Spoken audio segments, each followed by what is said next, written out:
Okay. Go check to see if he's... Yeah. Okay.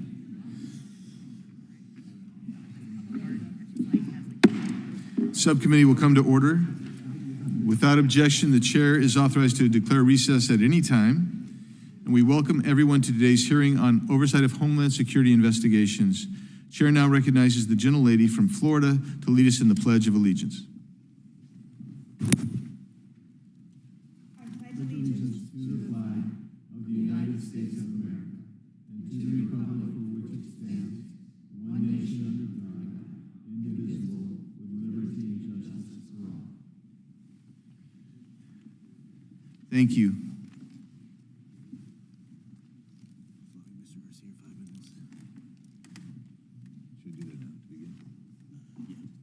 Without objection, Mr. Garcia will be able to participate in today's hearing for the purpose of questioning the witness and will receive 5 minutes for that purpose. I'll now recognize myself for an opening statement.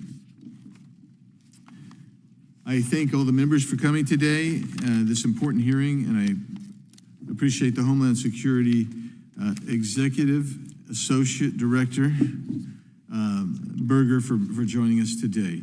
Today's hearing is titled Oversight of Homeland Security Investigations.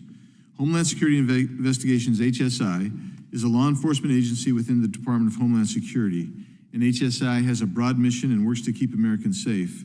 HSI plays a significant role in addressing child exploitation, both domestically and internationally. HSI handles more than 60% of CSAM cases in the U.S. that have an international nexus. In FY 2023, HSI initiated 6,601 child exploitation investigations and made 4,214 child exploitation-related arrests, and identified and assisted over 1,806 victims of child exploitation. The agency's specialized units like the Cyber Crime Center and the National Child Victim Identification System continue to be important in protecting children and dismantling global child exploitation networks. In this Congress, this committee has held two important hearings on these issues. The first was a year ago this month, titled Children Are Not for Sale, examining the threat of exploitation of children in the U.S. and abroad.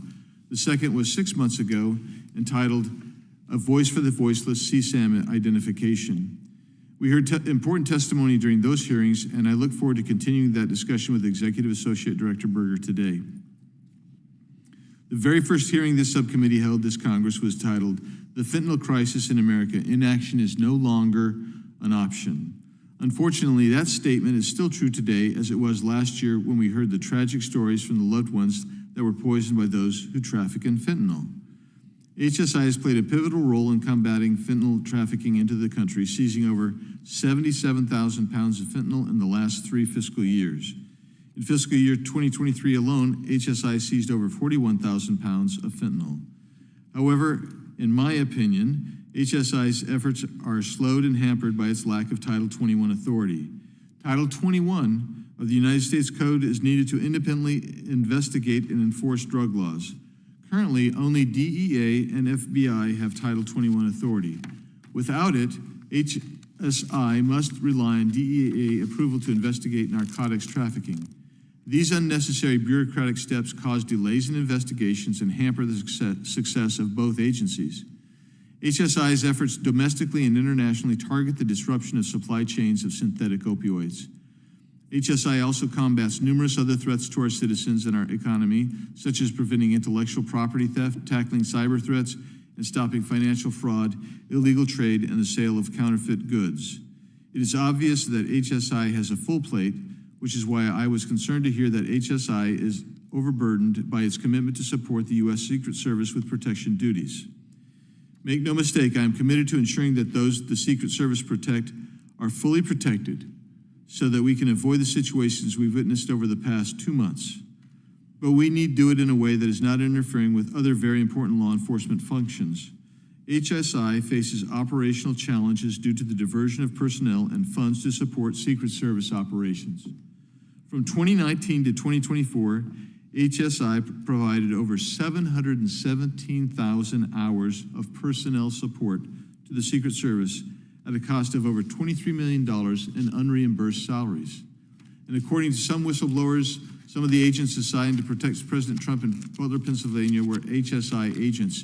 I'm curious to know the type of training that these protective agents that are on loan from HSI receive from Secret Service. As I indicated, I'm all for protecting our president, vice president, and major candidates for those office. But that is 717,000 hours that could have been used to combat human trafficking, interdict fentanyl trafficking, or stop the proliferation of CSAM. To that end, I have produced a document that I'm forwarding to the Speaker of the House on ways to mitigate Secret Service's needs, and look forward to his response to that. I look forward to discussing these issues with our witness this morning.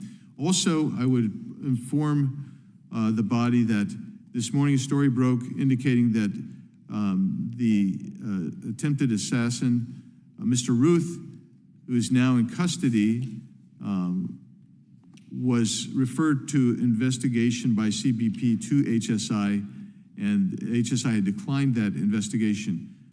I've informed the EAD of that and look forward to hearing discussion about that as well.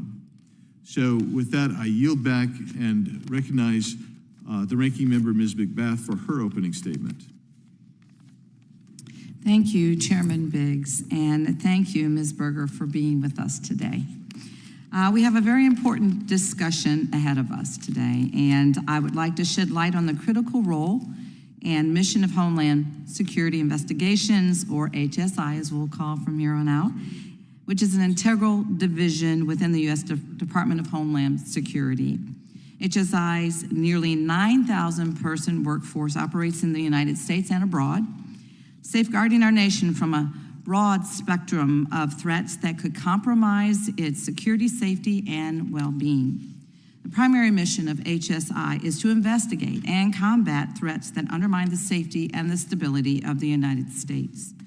This mandate encompasses a wide array of responsibilities, reflecting the diverse nature of the threats we face in our interconnected world.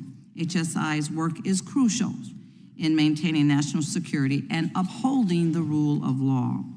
HSI plays a vital role in preventing terrorist activities. Through robust investigations and intelligence gathering, HSI works to identify and disrupt terrorist plots before they even materialize. Their efforts include analyzing threats, investigating links between extremist groups, and coordinating with other agencies to thwart potential attacks. And the agency also ensures compliance with immigration laws. This involves investigating unlawful activities like human trafficking, document fraud, and the illegal employment of undocumented individuals. By enforcing these laws, HSI helps maintain the integrity of our immigration system. In an increasingly digital world, HSI is at the forefront of tackling cybercrime. They investigate complex cyber threats, including online fraud, identity theft, and the illegal distribution of contraband. Their work is crucial in protecting individuals and businesses from financial losses and data breaches. Special agents also address crimes that cross international borders, such as drug trafficking, organized crime, and money laundering. By disrupting these transnational criminal networks, HSI helps mitigate the impact of these illicit activities on communities nationwide and globally. Just as protecting children is a top priority for me, it is also a top priority for HSI. Their investigations target those involved in child exploitation, including online predators, producers, distributors, and consumers of child sexual abuse material, and human traffickers. By rescuing victims and prosecuting their offenders, HSI strives to ensure the safety and dignity of the most vulnerable among us. HSI's collaborative approach improves its effectiveness. The agency works closely with other federal, state, and local and international partners to address complex and evolving threats. This collaboration extends to leveraging advanced technology and data analysis and analytics to enhance investigative capabilities and operational efficiency. For example, investigators routinely partner with the National Center for Missing and Exploited Children to help identify and rescue sexually exploited children based largely on information that is extracted from images or videos found online. The technology used by purveyors of child sexual abuse material continues to evolve, leaving our children at even greater risk of harm. Atlanta, which I represent, for example, is one of the 14 cities with the highest rates of children used in sex trafficking and ranks just second in the country for the highest rate of human trafficking. Our children are our future and represent one of the most vulnerable populations. We must protect them and do everything in our power to ensure that they are safe and looked after. That is why I was so pleased that my bill, the End Child Exploitation Act, became law just recently. That law extends the period that technology companies must securely store information about child sexual abuse images that they report to NCMEC to give law enforcement, including HSI agents and their investigative partners, a greater chance of rescuing and bringing home our missing and exploited children. HSI is pivotal to our national security. The agency tackles diverse threats with broad and unique investigative and enforcement authority, which requires Congress to ensure proper guardrails to provide effective oversight.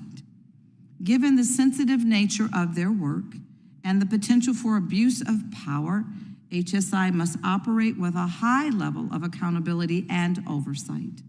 Only through a commitment to prevent overreach, protect civil liberties, and promote accountability, transparency, and effective oversight can HSI maintain the trust and confidence of the public and truly carry out its central mission. Today's conversation should focus on what more Congress can do to make sure that this agency has what it needs to fulfill the crucial role in keeping us all safe.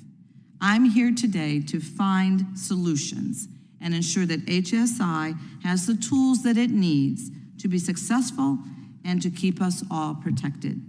I look forward to what you have to say. Director, I really do. Thank you so much, and I look forward to all of us supporting HSI, and I yield back. The gentlelady yields back. I now recognize the chairman of the full committee, Mr. Jordan, for his opening statement. I thank the chairman. I don't have an opening statement. I just want to thank the director for being here and for the work that her agency does, and will yield back. I now recognize the ranking member of the full committee, Mr. Nadler, for his opening statement. Thank you, Madam Chairman. Madam Chairman, Homeland Security Investigations, or HSI, is a vital component of the Department of Homeland Security, responsible for conducting a wide range of investigations related to national security, border security, transnational crime, child exploitation, human trafficking and smuggling, and other threats to the homeland. The daily work of HSI agents involves conducting complex investigations, gathering intelligence, and collaborating with domestic and international partners to disrupt criminal networks and prevent potential threats to national security and public safety. One of the key features of HSI is its broad authority to use various tools and strategies to protect the country from terrorist attacks, cyber threats, natural disasters, and other risks. HSI agents have the authority to arrest individuals, seize assets, and execute search warrants in pursuit of their mission to safeguard the nation from a variety of threats. This authority necessarily enables robust intelligence gathering and analysis, supports border security, and provides for the critical protection of our online infrastructure. With this broad authority, however, comes the need for accountability and oversight to ensure that HSI and its partner agencies are acting in accordance with the law and with respect for our civil liberties. The nature of HSI's efforts, with its emphasis on urgency and sometimes secrecy, can sometimes lead to abuses of power or violations of individual rights. The potential for abuse has multiplied with the introduction of new technologies such as artificial intelligence, face recognition, and even cellular stingrays. Therefore, it is essential to have a robust oversight mechanisms in place, including congressional hearings like this one, independent audits, and judicial review to provide transparency and accountability and to safeguard against abuses of power. I hope that today's conversation includes a discussion of measures HSI has in place to ensure both transparency and accountability, which are crucial to maintaining public trust in the agency, protecting against the erosion of civil liberties in the name of national security, and ensuring that HSI's efforts are effective and proportionate to the threats it seeks to address. By promoting a culture of accountability and oversight, we can strike the right balance between protecting national security and our communities while safeguarding individual freedoms in a democratic society. I'm also interested to hear about HSI's recent efforts to gain Title 21 authority, which would give agents the power to enforce drug-related laws like those enforced by the Drug Enforcement Administration, or DEA.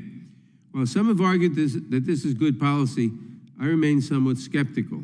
Granting HSI Title 21 authority could create jurisdictional conflicts, operational challenges, and redundancies in efforts, potentially leading to confusion, inefficiencies, and complications in the execution of drug-related investigations. The existing framework of collaboration and coordination between HSI and the DEA, along with other law enforcement partners, has largely proven effective in disrupting drug trafficking networks, dismantling criminal organizations, and protecting communities from the harmful effects of illicit drugs. I am not convinced that expanding HSI's authority in this regard is necessary or wise, but I expect that Associate Executive Berger might have a different opinion, which I'm interested in hearing. Considering the broad mandate under which HSI operates, I'm also eager to hear what Congress can do to leverage the strengths of the agency and to ensure that it has the tools it needs to fulfill its mission of protecting the homeland and all Americans against the wide range of threats we face, both seen and unseen. Ms. Berger, I thank you for appearing here today, and I look forward to your testimony. Thank you, and I yield back. Without objection, all other opening statements will be included in the record. We will now introduce today's witness. Ms. Katrina Berger. Ms. Berger is the Executive Associate Director of Homeland Security Investigations, a role she has held since July 2023. She previously served as the Special Agent in charge of HSI's Atlanta, Georgia office and has served for more than 25 years in law enforcement. We welcome our witness and thank her for appearing today. We will begin by swearing you in. Would you please rise and raise your right hand? Do you swear or affirm under penalty of perjury that the testimony you are about to give is true and correct, to the best of your knowledge, information, and belief, so help you God? Let the record reflect that the witness has answered in the affirmative. Thank you. Please know that your written testimony will be entered into the record in its entirety. Accordingly, we ask that you summarize your testimony. Ms. Berger, you may begin. Thank you. Chairman Biggs, Ranking Member McBath, and distinguished members of this committee, on behalf of HSI, I wish to express our condolences on the passing of Ranking Member Jackson Lee. As a special agent in charge in our Dallas, Texas office, I had the opportunity to meet with her on several occasions. She served our nation and the state of Texas as a dedicated member of this committee. Thank you for this opportunity to appear before you today and to discuss the tireless efforts that the men and women of HSI perform to safeguard our nation's security, public health, and economy by identifying, disrupting, and dismantling transnational polycriminal organizations. I am truly humbled to represent their exemplary service to this nation. I am a career special agent and currently serve as the Executive Associate Director of HSI. In this role, I lead 8,700 employees, including over 7,000 special agents assigned to 235 domestic field offices and 93 international offices in 56 countries. I also oversee our 9 headquarters divisions, 11 specialized national centers, and the administration of our $2.4 billion annual budget. HSI was formed with the creation of the Department of Homeland Security, with a merger of the investigative components of the legacy U.S. Customs and Immigration and Naturalization Services, and is the largest criminal investigative component of DHS, empowered with broad legal authority to conduct federal criminal investigations into the illegal cross-border movement of people and merchandise to include goods, money, technology, and other contraband. HSI uses this broad authority to successfully investigate a wide array of transnational crimes to include national security threats, narcotics and contraband smuggling, transnational criminal gang activity, child exploitation, human smuggling, human trafficking, illegal export of weapons and controlled technology, money laundering, financial fraud, cyber and cyber financial crimes, intellectual property theft, trade fraud, identity and benefit fraud, and human rights violations, including war crimes. HSI special agents collect evidence in furtherance of criminal prosecutions, which result in the conviction of individuals and the dismantlement of organizations which would exploit our nation's borders and threaten the public safety. HSI's international presence is the largest within DHS and enables HSI investigations to reach far beyond our national borders. HSI's cadre of internationally assigned special agents, criminal analysts, and mission support personnel work alongside locally employed staff and foreign law enforcement, customs, and immigration partners to advance HSI's investigation and the DHS mission around the world. HSI also leads 8 national whole-of-government centers combating transnational crime, including the Angel Watch Center, which partners with the U.S. Marshals and CBP to use flight data to identify and alert foreign law enforcement of the international travel plans of registered sex offenders. The DHS Center for Countering Human Trafficking, which provides investigative support and training, as well as services to trafficking victims. The Cross-Border Financial Crime Center, which leverages HSI's expertise in money laundering and financial crimes investigations with industry experts and foreign partners to identify the illicit movement of money worldwide. The DHS Cybercrime Center, or C3, which supports, among other programmatic areas, investigations into the production and distribution of child sexual abuse material and technical forensic support to cyber-enabled crimes. The Export Enforcement Coordination Center, or E2C2, in partnership with DOJ and Commerce, which coordinates and supports investigations into the illegal exports of controlled technologies. The Human Rights Violators and War Crimes Center, which ensures individuals who commit atrocities worldwide are unable to flee and seek refuge within the United States. The National Bulk Cash Smuggling Center, which assists our domestic and international law enforcement partners in interdicting and investigating the illicit movement of bulk cash. And finally, the National Intellectual Property Rights Coordination Center, which is world-renowned for its expertise and effectiveness in combating intellectual property rights violations. In addition to investigations and results produced by our agents, HSI continues to serve as a lead component in DHS's overarching mission, protecting the homeland. This commitment to supporting fellow DHS components can be best illustrated through HSI's continued support to the Secret Service, CBP, and others. For example, between 2019 and 2024, HSI special agents have worked more than 700,000 hours in support of the Secret Service's essential protection mission. I would once again like to recognize the true strength of HSI, its workforce, who remain vigilant in their efforts to protect our nation from ever-evolving threats. Chairman Biggs, Ranking Member McBath, esteemed members of the committee, I look forward to answering your questions regarding the amazing work being done by HSI to safeguard our nation. Thank you, Ms. Berger. We will now proceed under the 5-minute rule with questions. I begin by recognizing myself for 5 minutes. I'd like to take a moment and commend HSI for Operation Boiling Point, DHS's response to organized retail crime. By partnering with groups such as the National Retail Federation and Coalition of Law Enforcement and Retail Clear, HSI has been able to bridge the gap between public and private information sharing and best practices to ultimately stop organized theft groups. HSI has spoken publicly in the past about connections between organized retail crime and domestic and transnational criminal organizations, including groups engaged in human trafficking. Director Berger, have recent investigations found those types of connections? Thank you for that question. Much of the work that we encounter, transnational criminal organizations, all organized crime is turned into poly-criminal organizations. They're involved not just in one type of violation, but multiple crimes that affect our communities. Organized crime, people may see organized crime and not think that it's very serious, but these groups are laundering money. They're involved in human trafficking, human smuggling, various ways to further their criminal business and their criminal enterprises. Does HSI coordinate with state and local law enforcement in pursuit of this type of organized theft group, and if so, how? Thank you for letting me elaborate on that. We definitely do. We collaborate on all levels with federal, local, state partners, with industry to investigate leads. We accept tips, leads to further investigate these types of crimes. We do outreach with industry as well so that they recognize some of the factors, the things that they need to report if they see suspicious activity. And if you would, share with us why you believe it is important, assuming that you do, that HSI and other federal agencies with multi-jurisdictional authority have a role in investigating and prosecuting organized retail theft.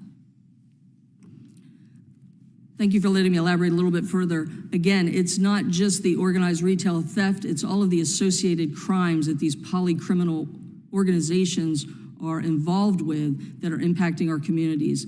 They are involved with illicit financial schemes, money laundering, human trafficking, human smuggling, Chinese money laundering operations. There's a whole plethora of violations and criminal activity that they're involved with that are putting our communities at risk. And on that subject of human trafficking, I'd like to turn your attention to the work that HSI does in combating child exploitation and cyber crimes, specifically the use of the Cyber Crime Center, or C3. Would you please elaborate for us on C3, what it is, and how it operates? C3, the department, it's Department Cybercrime Center. It's an HSI-led cybercrime center focusing on crimes and internet-facilitated crimes. One of our flagship programs is our work in the child exploitation area. We actively investigate and prosecute individuals and organizations that are involved with the production and the distribution of child exploitation material. We take this very seriously. This is a global problem, far-reaching. We work with our international partners to help protect not only child victims in this country, but child victims around the world. And in that work, do you also partner with the National Center for Missing and Exploited Children?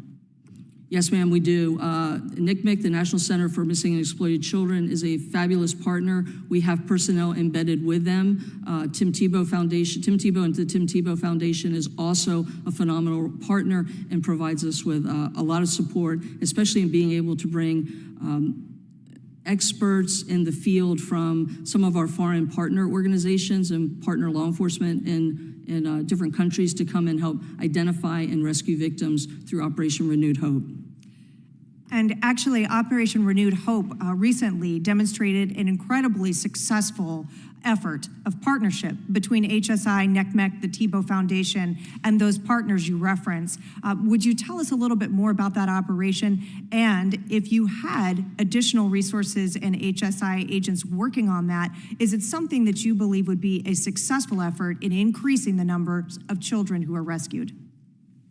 Yes, ma'am, it definitely would. Certainly we can always do more when we have more, either in the terms of staffing or funding. There's a lot that we can do with technology, a lot of technology out there that we can really further the identification and rescue of child victims.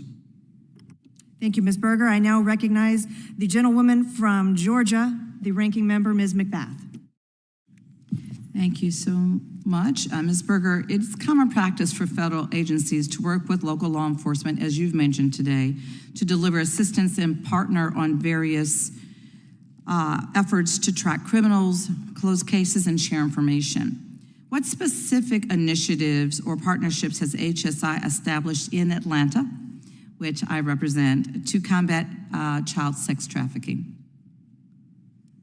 Thank you for that question, ma'am. Atlanta, being former special agent in charge there, and I maintain my residence there, is very near and dear to my heart. We partner with Secret Service and state and local agencies through the ICACs, the Internet Crimes Against Internet ICAC. I'm sorry, I'm stumbling. Forgive me. To identify risks for children out there. We do a lot of outreach with our Know to Protect campaign and our iGuardian campaign to educate children at all ages, minors, young children, teens, tweens, as to internet safety, parents, teachers, trusted partners, or trusted adults, so that if children are being preyed upon, if they're communicating with adult online and they are requested to provide inappropriate pictures, that they know to come forward. They know that there's adults out there that they can talk with. It's a conversation that many people don't want to have, but we really need to be protecting our children in this fight against online predators. Thank you. So what specific challenges and gaps has HSI encountered in its current approach to tackling child and sex trafficking, specifically in Atlanta? Sorry, I'm still live on the mic. We work very closely with all the partners. We can always do more with more resources, but we work very collaboratively with our partners in this area, with NGOs, with the law enforcement partners, with the communities, with the schools.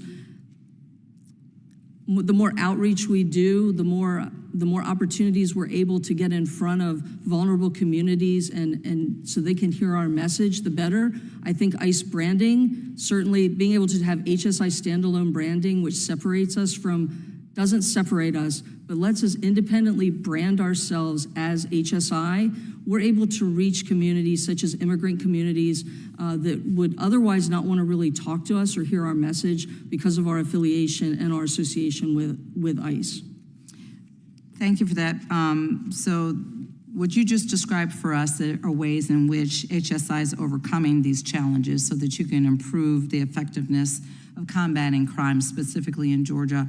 I represent a district now that a large proportion of the people in my district are immigrants who've come from outside of the United States. And so I want to keep an eye and focus on making sure that I protect their interests as well. So thank you for that. What is the agency doing to evaluate also and refine strategies, address resource limitations, and to adapt to the emerging trafficking trends that keep growing day by day? We're very involved with emerging threats. Atlanta, as you are well aware, is a hub. It is a major transit area for various transportation routes. Large cities, large metropolitan areas are often a prime area for human trafficking activities to take place. We continue to do significant outreach with industry such as hotels, hotel staff, service, hospitality industry, so that they recognize human trafficking efforts when they see it. I think many of us over the last couple of years have noticed an increased signage in airports, restaurants, under our Blue campaign, public awareness. If you see something, to come forward, recognizing the indicators of human trafficking and knowing what to do. And I just want to say, I can remember when I was a flight attendant, I can remember, now I recognize what it was. I did not know at the time, but there would be many young women that would be put on the aircraft coming from either Texas or coming from New Mexico or Arizona, and they would get on board the aircraft and they would sit very quietly and they wouldn't answer any questions, they wouldn't say anything. And the minute they'd get off the aircraft, they would scatter into the bathrooms and scatter throughout the airport. And so now I'm recognizing that those were individuals that some of them I'm sure were trafficked. So thank you very much for the work that you're doing, because I've actually kind of seen that in action. And I yield back. Gentlelady yields back. The chair now recognizes the chairman of the full committee, the gentleman from Ohio, for 5 minutes. Mr. Jordan. Thank you, Madam Chair. Director, who's Kevin Rojek? I'm sorry, sir, could you say? Kevin Rojek, R-O-J-E-K? I'm sorry, sir, I don't recognize the name. Well, he's the special agent in charge at the FBI Pittsburgh office looking into the assassination attempt on President Trump. Took place in Butler, Pennsylvania. My understanding is HSI had a number of agents at Butler at that particular day. Is that accurate? Yes, sir, that's correct. We had 16 agents, special agents assigned to the Butler Farm You had rally. 16 of your people there. 16, 1-6. Do you know how many Secret Service agents were there that day? No, sir, I don't. But you had 16 of your agents supplementing and helping with the security of President Trump on July 13th in Butler, Pennsylvania. We provided support to Secret Service as collateral law enforcement support. We were not in a position where we were directly protecting the principal. We would never, as HSI agents, be assigned to that position. But you were helping out that day. Yes, sir. And the guy who's doing the investigation, looking into what took place, where President Trump was hit by a bullet from the assassin, another American was killed, 2 other Americans were injured. The guy who was in charge of that investigation has not talked to you, even though 16 of your agents were there that day? No, sir. You don't even know Kevin Rojek, never heard of him? I haven't. I can tell you that Monday, after the assassination attempt in West Palm Beach, I reached out to Acting Deputy Director Vince Tutoni, who was in West Palm, or the vicinity at the time had gone down. I did speak to him on Monday to further. You reached out. I reached out to him, sir. Do you know who Jeffrey Veltri is? No, sir. Okay, he's the guy in Miami who works for the FBI who's overseeing what took place Sunday, the second assassination attempt on President Trump. You have not talked to him? No, sir. But you have actively reached out. And who's the individual you spoke to in Miami? He works for HSI? No, Vince Tutoni. He's the Acting Deputy Director for Secret Service. For Secret Service, okay. I will say, if I may, certainly with an incident like this, they are certainly very busy. I did not take any offense that they did not reach out to me. Even though it's been 2 months? I mean, since the guy in Butler, that's 2 months ago, and the guy running the investigation has not reached out to the individual in charge of the 16 agents who were there who were supposed to be helping supplement the protection of the president, or former president. It's something, our support to Secret Service is something ongoing that we do all the time. It's baked into our mission. We've done this historically. Do you have agents in Miami on Sunday working on President Trump's detail or helping supplement his Secret Service detail? Yes, sir. We had 4. You had 4? We had 4. 2 were on shift and 2 were on shift, not in the immediate vicinity. 2 were not on shift at the time of the So incident. you had agents at both of the assassination attempts on the former president, and the individuals at the FBI conducting the investigations have not talked to you. In one case, that's been over 2 months ago. Correct. That's your testimony today. Is that accurate? Correct. I find that troubling. Let's switch here for a second. What type of training do your agents receive before they, well, let me ask this. How long has HSI been supplementing the Secret Service and giving agents to help the Secret Service in their duties? Sir, thank you for that question. Certainly back to our time when we were U.S. Customs Service agents with Secret Service under the Department of Treasury. I don't have the exact date, but this is historically something that we have supported Secret Service. I personally... Fairly common. Yes. Okay, and is it common to have like that many agents at an event with the former president? Like, was that unusual, or is 16 kind of normal, or do you sometimes have more? Sometimes, what's kind of normal? It varies based on the need and the situation. Is it ongoing? Does President Trump always have some HSI people with him now when he's traveling, or even it looks like when he's at his residence in Florida? We provide support to Secret Service, and then they assign our personnel as needed. Okay. Madam Chair, I find it kind of astonishing that the people doing the investigation haven't talked to the individual who's in charge of so many of these agents who've been supplementing President Trump's security detail. Maybe that's why it's good that in the case of what happened on Sunday, Governor DeSantis is actually doing his own investigation. Maybe that'll be done a little bit better. With that, I yield back to the chairman of the committee. Will you yield me a moment? Just a moment. Yeah, you got the last. Thank you, Mr. Chairman. Director, my question is, the UN General Assembly is going this week and next week. You have HSI agents supporting protective duty there as well? I'm sorry, for UNGA, for UN UNGA, General, yes. General Assembly? Yeah. Yes, sir, we do. We have around 1,200 agents supporting the UN General Assembly. 1,200. And what percentage of the entire complement of agents that you have is supporting UNGA right now? We have around, my math isn't great, around 7,600 agents. So we have about 1,200 supporting UNGA. So it's about 18%, something like that, maybe? It's a significant number of agents. Thank you. And thank you for yielding to me, Mr. Chairman. Mr. Nadler is recognized for his 5 minutes of questions. Thank you, Mr. Chairman.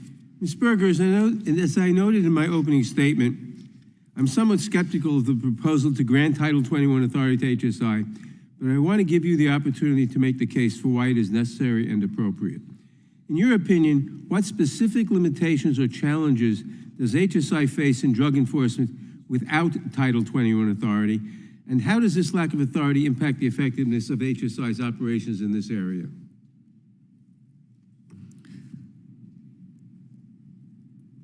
The way drug cartels and TCOs operate has changed dramatically over the last decade. These are no longer single-scope violators. They are polycriminal organizations that are involved in many different types of crime. HSI, as an agency that investigates polycriminal activity, is well poised and well positioned to attack these polycriminal organizations on all aspects of their criminal activity.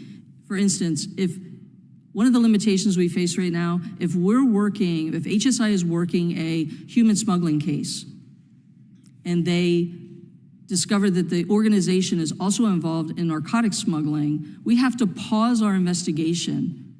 Really not pause, we have to stop our investigation and take time to complete other administrative tasks with DEA.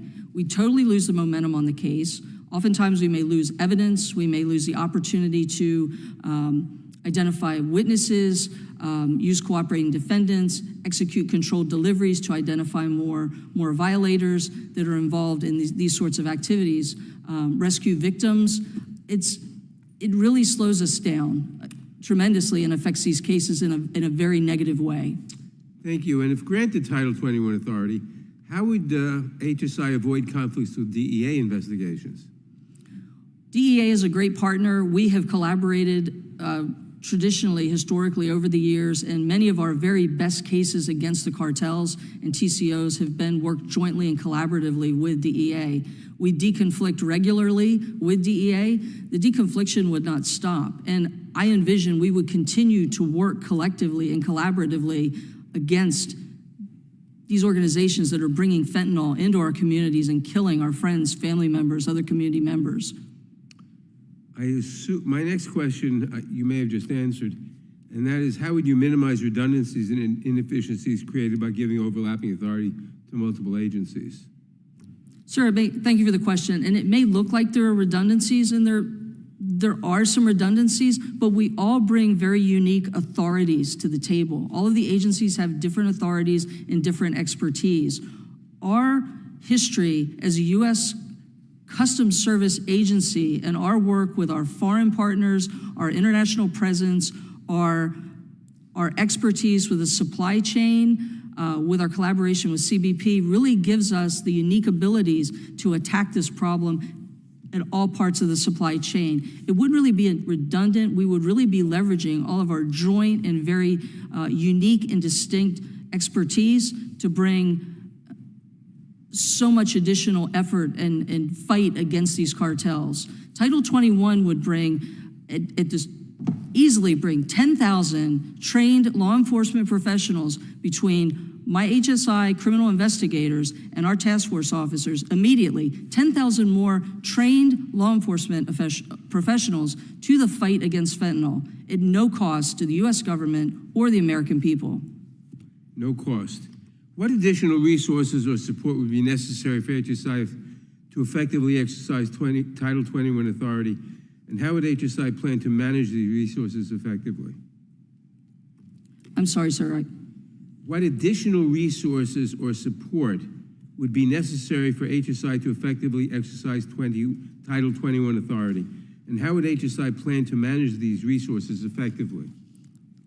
We wouldn't need any additional resources to execute this. There would be some minimal training that may be involved. I don't see it being extensive. Okay. My last question. I also discussed in my opening statement the need for greater transparency and accountability to HSI. We know that the Attorney General's guidelines for domestic FBI operations govern the FBI's investigative authorities. Has HSI developed similar guidelines for its agencies? If not, why not? And are there plans to do so? And what specific oversight mechanisms are in place to ensure that HSI's broad authority is exercised within the bounds of the law? And how are these mechanisms monitored and enforced? And that's really like two questions. The gentleman's time has expired, but you may answer the question, please. Certainly, any authorities that we have, any technologies that we utilize, we are very concerned with preserving constitutional protections, civil liberties, civil rights. I was a public defender prior to being hired on as a special agent. I am very, very well aware of the rights of the community, the accused, and we certainly something that's in the forefront of everything that we do, and we're certainly very transparent. But my question was, has HSI developed similar guidelines for its agents, similar to the Attorney General's guidelines for domestic FBI operations? The gentleman's time has expired. The chair recognizes the gentleman from Florida, Mr. Gates. Thanks for being here. You had 16 people at Butler, and my question is, did they participate in a morning muster meeting that day of the attempted assassination? Thank you for the question. I would have to defer any questions as to the on-the-ground operational activity in Butler to the Secret Service. But I'm asking about your people, because the problem we're having, and Republicans and Democrats have noted, is we're not getting really forthright answers from the Secret Service in a timely way. And your agents, you had 16 people there, and those people either participated in a morning muster meeting, which is the protocol to make sure everyone's on the same page, has the same comms, that all the duties are correctly assigned and prepared to be executed. So can you get back to the committee with just a yes or no on whether or not they participated in that morning? Yes. Okay, good, great. I now want to talk about Ryan Roth. Ryan Roth is the person who attempted to assassinate President Trump at his golf club in Florida. And was Ryan Roth ever referred to HSI for further investigation of his activities? Thank you for the question, sir. I recently, just this morning, learned there was an article that he was, when he entered back into the country from overseas, CBP had contacted HSI, and I read all of the items, the things that he was stating, and basically, as a U.S. citizen returning to our country from Ukraine as a freedom fighter, based on the information that I read, there would not have been any reason to immediately take him into custody. He had not made any threats, for instance, against the president or former President Trump. HSI responds to port of entry calls, hundreds of responses, probably daily. Just because a person isn't taken into custody immediately doesn't mean that they're not subject of a longer-term investigation. But you can confirm the Just the News reporting that the suspected Trump attempted assassin was flagged by CBP and was referred to HSI. Can you confirm that? Yes. Yes, okay, so and it was kind of a crazy story. So is it legal for someone to go recruit for a foreign military? Does that break any laws? I don't know, sir. I would have to look into that a little bit further. Me too, frankly. But if recruiting for a foreign military was somehow improper, then that would necessitate some need for investigation, I would think. And here's the story that CBP picked up when they referred it to HSI. They say in their memo, suspect is a U.S. citizen who traveled to Kyiv, Ukraine, for 3 months to help recruit soldiers from Afghanistan, Moldova, and Taiwan to fight in the Ukrainian war against Russia. Subject stated that he does not get paid for his recruiting efforts, and all his work for the Ukrainian government is strictly volunteer work. The subject stated that he obtains money from his wife to help fund his trips to Ukraine. And so when this guy shows up with a business card and this story about how he's recruiting fighters in Ukraine and his wife's paying for it, CBP says this is a little odd, and then they send it to HSI. HSI declines to further investigate. And what you're saying is you think based on the facts that you're aware of now, that was the right decision by HSI. No, if I may, sir, the statements that day would not rise to the level to take him into immediate custody. But what about just like to investigate? Because sometimes investigations proceed without a subject being taken into custody. These are longer-term investigations. We are actively participating with Secret Service and FBI. In fact, No, I'm talking about at this point in time, though. Here's what you got to answer for me. When CBP refers this to HSI, what I believe happened is the HSI declined not only to incarcerate this person, but to further investigate the person. Are you saying that they declined to investigate, or that investigation went forward and the attempted assassination occurred during the pendency of that investigation?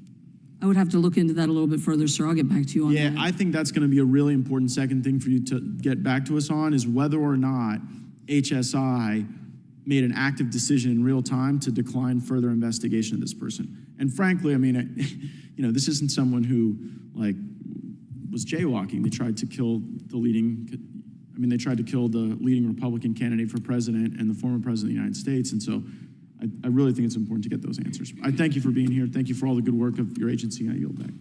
Thank you, gentleman. Yields back. I now, for just a moment of housekeeping, yield a minute to the ranking member of the whole committee, Mr. Nadler, for just one moment. Thank you, Mr. Chairman. Mr. Chairman, I just want to note the presence and welcome the newest member of the subcommittee, Chuy Garcia of Chicago. Tomorrow at the full committee markup, I'll have a more formal and more fulsome introduction. Thank you, Mr. Nadler, and welcome, Representative Garcia. Welcome. Chair now recognizes Representative Dean for her 5 minutes. Thank you, Chairman Biggs, Ranking Member McBath, for holding this important hearing, and welcome, Chuy. Director Berger, I hope you will convey my thanks to the more than 10,000 employees who you oversee and who are on the front lines of critical issues that we've been discussing, like drug trafficking, child sexual exploitation, national security, just to name a few. It is September, it is Recovery Month, and I have a son who is more than 11 years in recovery, and yet I have friends who have lost sons and daughters to fentanyl poisoning, to overdose. The crisis is extraordinary, and I think I want to know from you, from the front lines, what you are seeing. We know that, for example, last year, more than 80,000 people died of opioid overdose. More than 108,000 people died of drug overdose, but 80,000 of opioid overdose. That is almost twice the number of people who die in car crashes in a single year. It's a staggering number. So on the issue of fentanyl and drug trafficking, how does HSI engage with communities and stakeholders affected by drug trafficking? And how do you measure success around the seizure and the reduction of fentanyl coming into our communities? Thank you for the question, and I agree. Hundreds of thousands of people are dying, and it's an epidemic that HSI brings a lot of our authorities to that fight against the fentanyl epidemic. We work with communities. We work with locally with our border enforcement security task forces, with state, local, tribal officials to further investigations into the criminal organizations that are bringing this poison into our communities. We work beyond our borders with our attaché offices and our transnational criminal investigative units in other countries to start targeting shipments of precursor chemicals and fentanyl-producing equipment such as pill presses that are exported predominantly from China into Mexico. We have TCIUs that work, transnational criminal investigative units, vetted foreign law enforcement partners that work closely with our personnel in our attaché's office.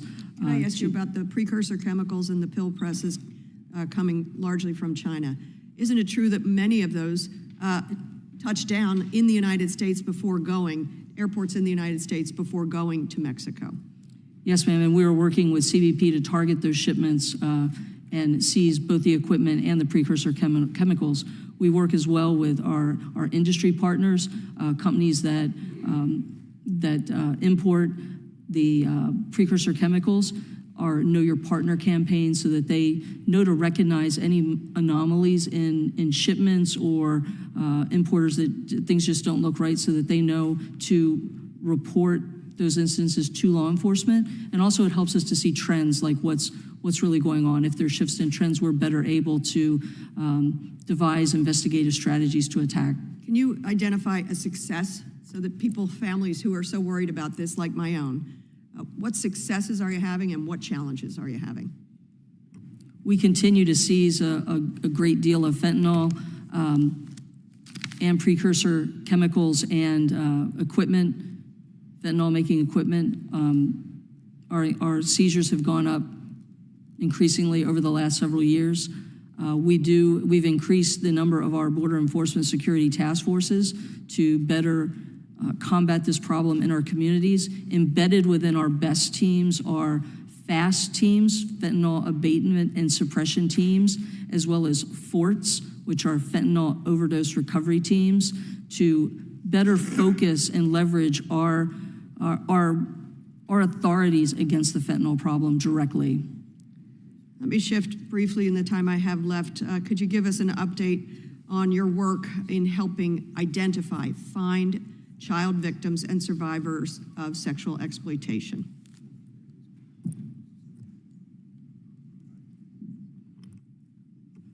Thank you for the question, ma'am. We take leads from any source. If someone has information about a child victim, a victim of child sexual abuse or human trafficking, we welcome those leads and rely on them heavily to advance our investigations. And what role does AI play in identifying victims?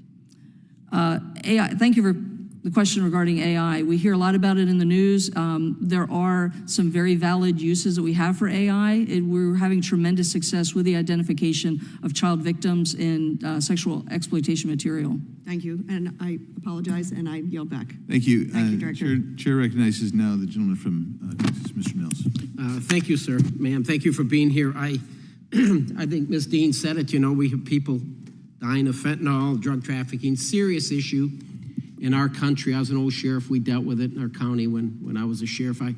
I was listening what the chairman of the full committee said a few minutes ago about Butler, you having 16 agents there. Then I hear the chairman of this subcommittee talk about, so you have 7,100 agents, I guess, and what is your staffing? You maybe have 7,100 funding, but how many do you actually have? Do you know what that number would be? Are you staffed at 90, 95%? Or? Have it in here. All right, well, maybe somebody behind you can answer that, but this is the issue I have. So the UN General Assembly, did you say you're sending 1,200 of your agents up there? That's correct, sir. 1,200. So when you find out the number, let's say you've got 7,000, 6,800, whatever that number, so you're gonna send 1,200. So 25% of your workforce is going to go to, is it New York for a couple of weeks? Is that the assignment to augment or supplement the Secret Service? That's correct. Do you ever just raise your hand or just stop and say, I can't send you 1,200 agents? The hell am I gonna do that for? We've got a border, we're losing 100,000 people to drug trafficking, to sex trafficking, everything taking place, and you're up there at the UN with 25% of your workforce. Do you ever say, I'm looking at your mission statement. The mission of HSI is to investigate, disrupt, and dismantle TCOs, which are transnational criminal organizations, and national security threats seeking to exploit the customs and immigration laws of the United States. Now, so I don't know how many human smuggling cases do you anticipate investigating at the UN? The support to Secret Service is it's not the question. How many human smuggling cases? I mean, that's one of your missions. You ain't gonna investigate any of those at the UN. Do we consider, how many transnational criminal organizations do you anticipate investigating at the UN Assembly? Unless we consider the UN a transnational criminal organization. The point I'm trying to make is, as a leader, do you ever say, you're taking 25% of my workforce? And I don't think, quite honestly, you must not really be very well respected by the FBI. I say that because If the FBI, the lead investigator, Butler, never even contacted any of your 16 agents, you may just be filling a gap. That would be insulting, if, in my opinion, if the FBI, you have 16 people there to supplement, augment, whatever, and so what were you doing? Were you out in the parking lot with a road guard vest and a wand? I think you need to focus on what your true mission is, and that is the mission at hand is to try to prevent the deaths of fentanyl and these organizations of sex trafficking coming in. But apparently, you're everywhere else. You quote, 101,000 Americans died from drug overdoses with fentanyl and other synthetic opioids responsible for 2/3 of these deaths in a 12-month period in 2024. But yet, oh, don't worry about it. We're going to send 25% of our workforce up to New York for a couple of weeks. We're losing too many people. 41,000 pounds of fentanyl seized in 2023. How much do you think it gets through that's not detected? How much fentanyl would you estimate gets smuggled that goes undetected? I can't answer that, sir. Bunches, I'm sure. Houston, it represents Texas. 604 people died in 2023 of fentanyl poisoning. But yet, okay, let's send 25% of them up there to New York. Don't worry about it. We'll put the health and welfare of the American people last. We've got a problem on our hands, and our government now spends billions of dollars to combat the problem President Biden created in day one of his administration. Hard to fathom my colleagues on the left would want to take resources away from our brave law enforcement. There's a poster I have here. It's Kamala Harris. She's the leader of the Democrat Party. In 2019, an ACLU candidate questionnaire, she quoted, "As president, I will fight to pass my Detention Oversight, not Expansion Act into law, which would increase oversight of ICE detention beds, slash detention by 50%, 50% detention bed, and halt funding for the construction or expansion of new facilities." How do you feel about that? Do we need to defund? How do you feel about that when you hear calls for abolishing or significantly cutting ICE funding? And what impact would that have on you, on HSI? I defer any questions regarding detention facilities to ERO. Yeah. Kamala Harris, you did this to the American people. Joe Biden, you've put the American people last. So Ms. Time's expired. The chair now recognizes the gentleman from Tennessee, Mr. Cohen. Thank you, Mr. Chair. Fentanyl is a problem.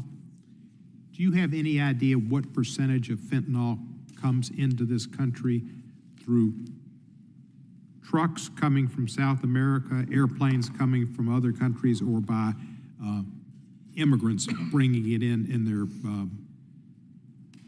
purses? Thank you for the question, sir. I don't have any breakdown, but we can work on that and get you some follow-up information. Do you have any idea at all? Does most of it come by one way or another? Does it come by trucks coming in, or by people coming in, or by airplanes, or what? It's coming in various ways: trucks, consignment hubs. I'd be a lot more comfortable getting back to some definitive information as to if we can put some figures to that. I think it'd be much more accurate. I want to give you accurate information. I don't need it to the exact number. I just want a ballpark figure. Can you give me a guess? What's your best estimate? Which is the most likely source? Again, sir, I don't want to guess. I don't want you to guess. I want to use your information and give me your opinion based on your history of knowing where fentanyl comes from. I can't say, sir. I'm sorry. All right, that's ridiculous, but I'll let it go.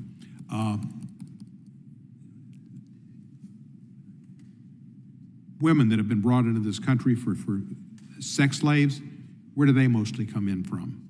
Walk in from the border, come in on airplanes from Europe, come in by trucks, or where? Thank you for that question, sir. Human trafficking and sex trafficking is a very important part of our portfolio. Sex trafficking victims are not necessarily, they can be foreign nationals, but they can also be U.S. citizens. It's not a crime against the border, it's a crime against the person. So many of the sex trafficking victims that we encounter are U.S. citizens. There are trafficking victims that come in from foreign countries as well. Labor trafficking is another very serious crime that we investigate. How do the human trafficked people come into our country, the ones that aren't born here? They can come in various ways through. What is the main way they come in? They can come in across our land border, ports of entry. They can come in on. Well, I understand that they can parachute in from a Chinese balloon, but what is the main way they come in? I would say the land border, sir. They come into the land borders. And do you think they come in on foot or in trucks or in vans? Again, sir, I don't have specific statistics for you. I can get back to you with that information, however. Do you work with companies like FedEx on trying to ferret out importation of drugs? Correct, sir, and other contraband. And do you have agents at FedEx in Memphis at the their hub? Yes, sir, we do. And do y'all do a good job of inspecting packages that may be suspect to ferret out drugs? We work collaboratively with CBP and our other partners to target. There is a large volume of parcels and shipments that come in, but we target extensively to better identify suspect packages and take contraband off the streets. And do you do the same thing with UPS? Yes, sir. And with USPS? Yes, sir. Senator Scott, I understand, put in a bill or said he was going to put in a bill to require that Secret Service protection be the same for former presidents as they are for current presidents. Does it make any sense whatsoever for Jimmy Carter to have the same number of Secret Service agents as Mr. Trump? I'd have to defer that to Secret Service, sir. That's really a question for them. No, it's a question for you. I'm asking you. A man who's 100 years old, infirm, in a bed, can hardly get up. Does he need Secret Service protection to the same extent as Mr. Trump, who plays golf and goes around and speaks, and President Biden, who goes around and speaks? I wouldn't like to make judgments. I yield back the balance of my time. Gentleman yields. Chair now recognizes the gentleman from Alabama, Mr. Moore. Ms. Berger, thank you so much for being here today. Obviously, the southern border's been in the headlines a great deal, and kind of to follow up on what my colleague was asking, when we went to the border, I talk about this all the time, the people coming from south of the border are dealing with the cartel. They're paying money to cross the southern border, and one of the most eye-opening things, just south of the border, this was months ago prior to all the inflation, but it was $4,000 or $5,000 they'd pay the cartel and they'd smuggle them into our country. And if they were further south, it was $8,000 or $9,000. And I think Syrians were paying about $18,000 or $19,000. I don't remember what the Russians were paying, but the thing that when I went with Mr. Biggs and he took us down to the border, one of the things that I found was fascinating. Some of those people didn't have the money to pay the cartel, but they put on carpet shoes so they wouldn't have footprints, and they would backpack heroin, cocaine, and fentanyl across that border as a way to pay their passage to the cartel. And then I guess the drugs would be delivered once they cross the border to some distributor or whatever the case may be. Not exactly sure what happened after they got into the country, but fentanyl is certainly an issue. I think 110,000 people died, I think, last year, maybe 109,000, depending on who you ask. I actually attended a funeral Monday, and I come from a fairly small town, and this young man graduated with my daughter, and I'm attending a lot of these funerals. We're losing these young people, think they're buying a Xanax. I think this particular kid actually used one of those vape pods, and it was laced with fentanyl. And so as we move forward, why are we losing the battle to save our young people in America with fentanyl, and what can we do to help you do the job, and what do you see as the issues that keep you awake at night? Thank you, sir, for the question. Certainly the fentanyl epidemic does keep me awake at night. We dedicate a lot of resources government-wide to combat these organizations bringing fentanyl into our communities. Again, I think I spoke previously about Title 21 authority. Many of these are polycriminal organizations that are not just trafficking and smuggling fentanyl into the country, but they're also using other types of crimes, human smuggling, human trafficking, weapons trafficking. They're using the same routes, the same money laundering mechanisms.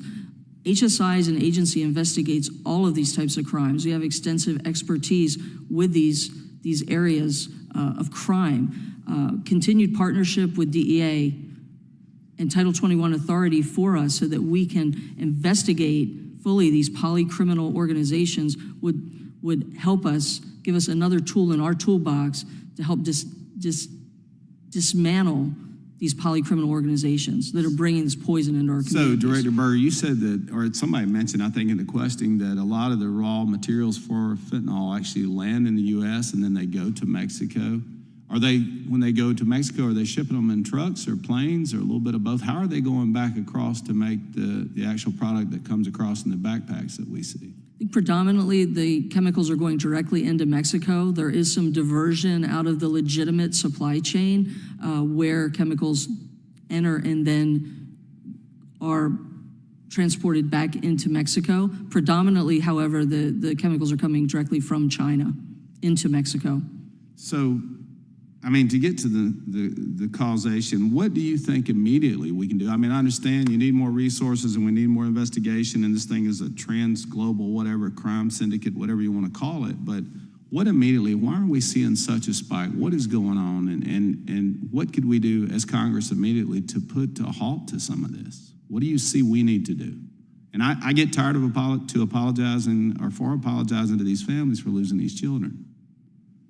Sir, I think what we've historically been doing to combat fentanyl it's just not working, and we need to look at this problem differently and really change the way we're doing business. The criminal cartels, criminal organizations have changed the way they do business, and we need to be nimble and be able to effectively hit them back hard with all the authorities that we have. And HSI has those authorities. With Title 21, as I said, would bring 10,000 more investigators to this fight at no cost to the U.S. government. Well, I want to segue real quick. I've got about 15 seconds. You said there were 16 agents in Butler County, Pennsylvania, the day that the assassination attempt on President Trump happened. I guess it was the 13th. What specific training is provided to those agents that are assisting Secret Service? I'm out of time. Would you like me to? Yes, the gentleman's time's expired, but you may answer the question, Director. Our workforce are highly trained federal law enforcement professionals. We go through 6 months of training at the Federal Law Enforcement Training Center in Glencoe, Georgia. All of our agents go through continuing training throughout their service with the agency. In addition to that, there is a virtual training that agents complete prior to their deployment on a Secret Service detail, but that deals— It's a virtual training, though? It is a virtual training. Okay. I'll yield back, Mr. Chairman. I apologize. All right. I accept your apology. Chair now recognizes the gentleman from Georgia, Mr. Johnson. Thank you, Mr. Chairman. Ms. Berger, thank you so much for your testimony and also for the excellent work that you do, along with your 8,700 colleagues that keep America safe every day. And I particularly commend you for your previous work as you were in HSI Atlanta for a second, and I appreciate that. Ma'am, cryptocurrency allows for secrecy and impunity in financial transactions. Isn't that correct? Correct, sir. And the use of cryptocurrency by international criminals creates unique challenges to our national security. Is that correct? I would agree with that. And the use of crypto in the global financial system continues to grow, and criminal actors are increasingly using cryptocurrency to facilitate their criminal activities. Is that correct? Among other different techniques as well. And the criminal activities that are being facilitated by the use of crypto include drug trafficking. Correct, sir. Illegal gun trafficking. Correct. International child exploitation. Correct. Human trafficking. Correct. financial scams and financial fraud? I think all sorts of criminal activity can be facilitated by cryptocurrency transactions. And criminals prefer cryptocurrency because it enables them to generate wealth while avoiding transparency required under traditional banking structures, which are well regulated by U.S. law, correct? Yes, sir. And international criminals use cryptocurrency to secretly move illicit financial proceeds across international boundaries, including to places like Russia and North Korea, correct? I would assume so, yes. And you're aware of the fact that just this past, I think it was, it was Sunday night or Monday night, Donald Trump rolled out his new cryptocurrency company, World Liberty Financial. No, sir, I wasn't aware of that. We're not aware of that? No, sir. Well, it was a big thing. I think he rolled it out on Elon Musk's platform, formerly known as Twitter, and his sons, Don Jr. and Eric, were placed in charge of it. And I think Barron Trump, young 20-year-old college student, has something to do with it as well. A whiz kid, they're calling him, about cryptocurrency. What are the implications of a man who has been convicted of 34 counts of financial fraud, facing four or three additional indictments alleging criminal activity, getting his hands on the levers of power over our international national security criminal law investigations like the ones that your agency is responsible for conducting. What are the implications of that? I'm not a cryptocurrency expert. I know that all cryptocurrency is not illegal, the use of it. I think I'm a little long in the tooth for cryptocurrency, quite frankly. I can't really speak to that. I don't have enough information about that, sir. Well, I'm concerned about it, and I know that perhaps there might be some colleagues on the other side of the aisle who might be concerned about it as well. But in addition to cryptocurrency, there are other emerging threats. What proactive measures does HSI take when it comes to emerging threats like cryptocurrency and the use of cryptocurrency to facilitate crime, international crime? Thank you for that question. Certainly, I'd like to highlight our Cross-Border Financial Crime Center, which leverages our relationships with our partners as well as banking and financial industries to look at various emerging trends with money laundering and other schemes that criminal organizations are using to launder their illicit finances. And a president of the United States. Gentleman's time has expired. I recognize now the gentleman from Illinois, Mr. Garcia, and I welcome you to the committee, Mr. Garcia. Thank you, Chair Biggs. It's an honor to join the Judiciary Committee. And thank you, Ms. Berger, for your service and those of all your personnel. As we've discussed, HSI is interpreting its authority in an overly broad manner, in my opinion, and it continues to expand. This can spill over into jurisdictions of other federal agencies and where HSI has little or no documented experience and lead to government surveillance without any suspicion or wrongdoing.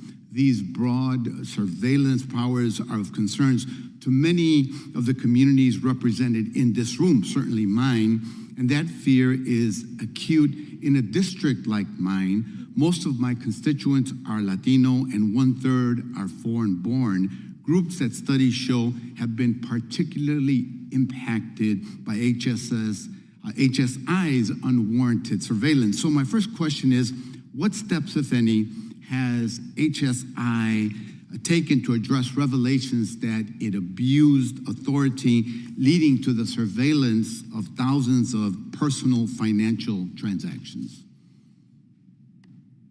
Thank you for the question, sir. I'm not familiar. I'm not sure I'm tracking specifically what you're asking about. We don't engage in unwarranted surveillance. If we are conducting surveillance on individuals, it's because they are subjects of active investigations. I don't know if it's related to, again, I'm speaking to HSI, I'm not speaking to civil immigration-related enforcement operations. I'm speaking as to the criminal activities that we would be conducting surveillance on individuals. Well, I would appreciate if you would get back to me, because this was reported in various news outlets over the past couple of years, and there's growing concern about it. So if you could do a little bit of research on that, I'd appreciate it. And real quick, changing gears, there's another area where HSI takes an inappropriately expansive view of its role, and that's immigration enforcement. So just for some context here, although HSI's mission has more to do with transnational crime, it regularly involves itself in raids targeting undocumented workers. But HSI agents themselves have advocated for greater distance between the two, saying that involvement in immigration enforcement can impede important investigations. So how does HSI continue to justify its immigration enforcement activities given those concerns, and how does HSI promote transparency, especially in sensitive operations like immigration enforcement? Thank you for the question, sir. There's a lot of confusion between what HSI does and what we don't do. And what we don't do is civil immigration enforcement. We are working longer-term complex criminal investigations, and specifically towards the questions with worksite enforcement and raids. We've shifted our agency's posture from worksite investigations to labor exploitation investigations. Our focus is on the employers that are engaging in unfair practices and taking advantage of especially workers and people who don't have a lawful immigration status, that they can be paid less wages, they can be subject to unsafe working conditions. We treat them rightfully so as victims. We provide victim services to them and really focus on the employers and help the victims that are being exploited in these situations to get services that they may need to be in a better position to help with the prosecution of those employers that are subjecting them to these unfair conditions. No issue there. I think the emphasis should be focusing on criminal type of activity, and certainly where there's financial gain to be made as a result of that involvement. I will be engaging with you if reports to the contrary surface. I look forward to further engagement. Thank you so much. I yield back, Mr. Chair. Yes, sir. Gentleman yields back, and I recognize myself for my 5 minutes of questioning. Thank you again for being here, Director. So let's talk Title 21 for just a second here. In a Washington Post article dated January 4th, 2023, Secretary Mayorkas said he indicated that very clearly that he felt that Title 21 authority needed to be in the hands of HSI. Would you agree with his assessment that you should have Title 21 authority? Yes, sir, I agree with the Secretary 100%.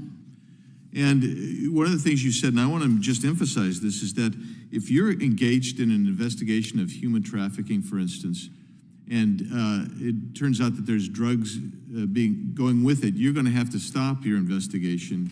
And you're not just doing some paperwork with DEA, you're actually negotiating with DEA a scope of authority that they're going to allow you to use. Is that fair? That's correct. And so you could actually scuttle a whole investigation with regard to human trafficking simply because there's drugs involved and DEA doesn't want to let you proceed on. And so you could lose witnesses and opportunities to investigate. Is that fair? That's correct, sir. And so I would just point out to the committee that Rep. Higgins has introduced 5713, and it's a bipartisan piece of legislation that would actually grant them HSI Title 21 authority. I'm on it, Rep. Moore's on it, Rep. Louis Correa is on it, and I think that's something we should consider. I want to go on something else that has been raised as well today, and I want to see if we can make sure we clear this up. When you deploy, like in this, you got 1,200 going to UNGA. I don't know how many other agents you have in the field that are going to other protective details right now. But when you get 12, 13, 14, 1,500 agents off, you're having to divert from what is the true mission of HSI. Is that fair to say? That's fair to say. And so my question ultimately becomes this: how do those assignments are those coming down from the secretary? I mean, it's implied that maybe you raise your hand to volunteer. I have this sneaking suspicion that you're not raising your hand volunteering, saying, take 20% of my workforce right off the top. No, sir, I'm not. Thank you for the opportunity to elaborate a little bit more on that. Historically, we have supported Secret Service, CBP, other components within DHS in their mission.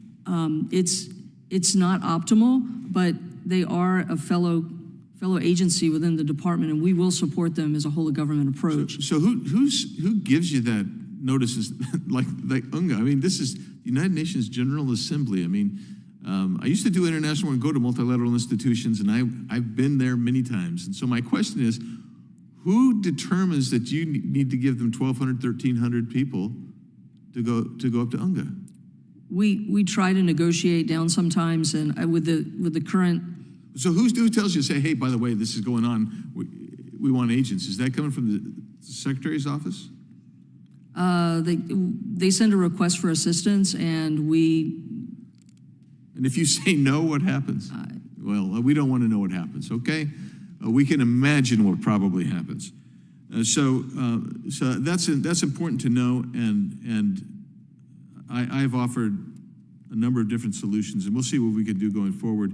But I will tell you that there were news reports right after Butler, which indicated that, because most of the training, and you're talking training for investigative work, you're not talking protective detail work that I imagine your academy doesn't spend a great deal of time on protective detail duty in your academy. No, sir, we're not trained in the close protective duties to protect the principal. We support Secret Service in more collateral law enforcement support, for example, post-standing. Post-standing is a large part of what we do with Secret Service. So what we need to do is maybe get more people with Title 21 authority and not diverted away from their mission. And let's get Secret Service to do their mission. Last thing is, I know that one of the members was asking you about how much drug interdiction, how much human trafficking is coming across the border. What he was really getting at is he wants you to say that most of the drugs and human trafficking is interdicted at POEs. Well, that may or may not be the case, but you're not just working at ports of entry, you're working all over in the interior as well. And so please elaborate on that. Smuggling can occur both at the ports of entry, between the ports of entry, can come in via the land borders, our sea borders, our airports. It's really a much more complex situation. Once the fentanyl or the contraband is in the nation, then it's continued to be distributed through networks that these polycriminal organizations are using to distribute this poison throughout our communities. What we do with HSI is really focus on the networks, not necessarily the individual cases, but the networks that these organizations are using to move people, narcotics, weapons, other commodities throughout the country. Well, thank you. We appreciate your being here. I know there's some follow-up. You've got some action items left, and so we look forward to seeing those responses. And with that, we are adjourned.